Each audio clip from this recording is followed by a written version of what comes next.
नमस्कार, मुझे इंसाफ चाहिए में आपका स्वागत है। अगर आप हैं उस पार जहां जुल्म, अत्याचार और अपराध, तो न्याय के इस दरवाजे पर दस्तक देने के लिए हो जाइए तैयार। उठाइए आवाज़ और लड़िए अपने हक के लिए। मुझे इंसाफ चाहिए में आज इंसाफ की गुहार लगा रही हैं शुभ्रा गाजियाबाद के यशोदा हॉस्पिटल में काम करती थीं। उसी दौरान उसकी मुलाकात राजीव से हुई, जो उसी हॉस्पिटल में काम करता था। धीरे धीरे ये दोनों दोस्त बन गए, लेकिन राजीव की निगाहें दोस्ती पे थी कहाँ, उसके इरादों में तो कुछ और ही था। 10 जून 2011 को आखिर वो दिन आ ही गया, जिसका अंदाज़ा शुभ्रा ने सपने में भी नहीं लगाया था। आज स्टूडियो में शुभ्रा हमारे साथ मौजूद हैं। आइए जानते हैं उन्हीं की आप बीती, उन्हीं की ज़ुबानी। साथ ही साथ चर्चा को आगे बढ़ाने के लिए हमारे साथ गाजियाबाद सिविल कोर्ट के एडवोकेट विक्रम जी और शुभ्रा के अंकल AK सक्सेना भी मौजूद हैं, जो इनके साथ हुए जुल्म और अत्याचारों के गवाह हैं। सबसे पहले आप तीनों का बहुत बहुत स्वागत है हमारे इस खास कार्यक्रम में। सबसे पहले शुभ्रा जी, आपसे जानना चाहूँगी कि क्या कुछ हुआ है आपके साथ। मैं 10 जून 2011 में राजीव के साथ बैठ के कैंटीन में चाय पी रही थी। चाय राजीव लेकर आए जी। उसमें क्या था क्या नहीं था। चाय पीने के बाद मुझे बहुत ज़्यादा नशा होने लग गया जी।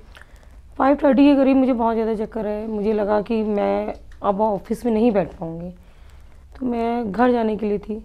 और उसी दिन मेरी कुलीग की बेटी का बर्थडे था, मुझे वहाँ पे भी जाना था जी। तो राजीव मेरे पास आया और उन्होंने मेरी सीनियर से बोला कि मैं शुभ्रा को अपने घर छोड़ देता हूँ, उसके घर। और जब राजीव मुझे छोड़ने गए तो हम 5:30 या 6 PM निकले हैं, लेकिन मैं उस रात अपने घर 10:30-11 बजे पहुँची हूँ।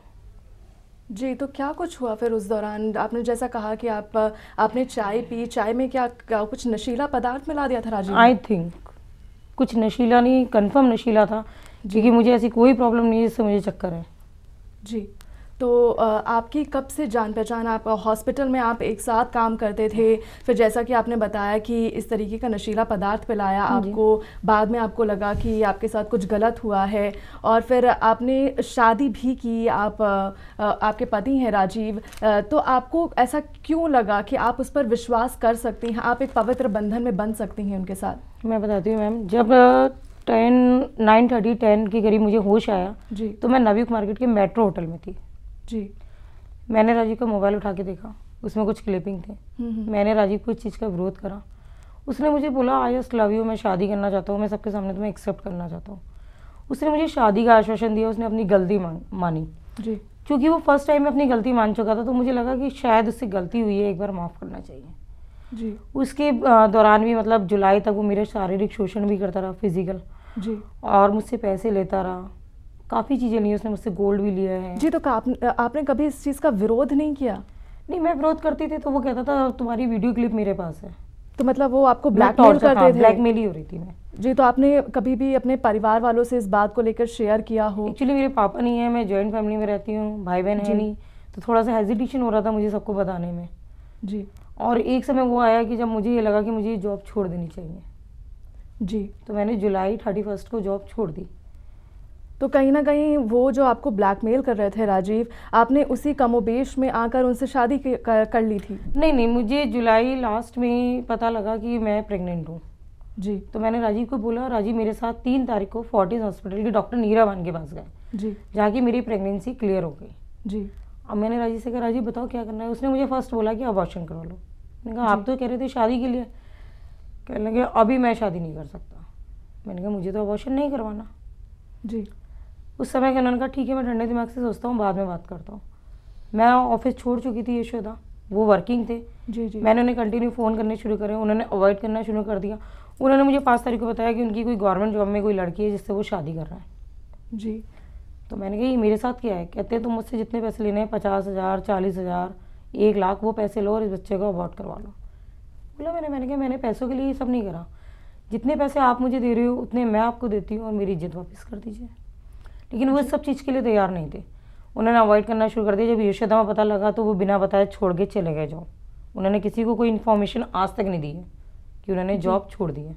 शुभ्रा जी, जो भी आपने बताया, जो भी परेशानी आपको इस दरमियान उठानी पड़ी, तो आप अब कोर्ट का सहारा लेना चाहती हैं?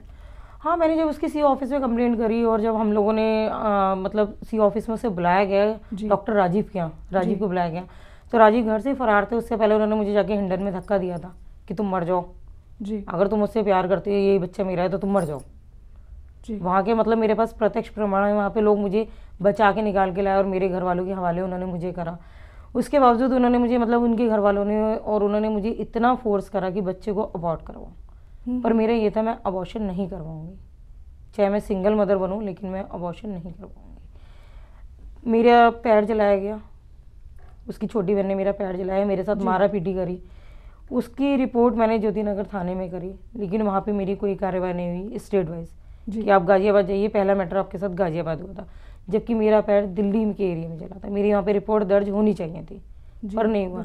मेरे घर वालों को बेइज्जत करके निकाला गया। बार बार यही कहा जाता था 1.5 लाख रुपए ले लो, 2 लाख रुपए ले लो और इस बच्चे को पैदा करके अनाथ आश्रम में फेंको।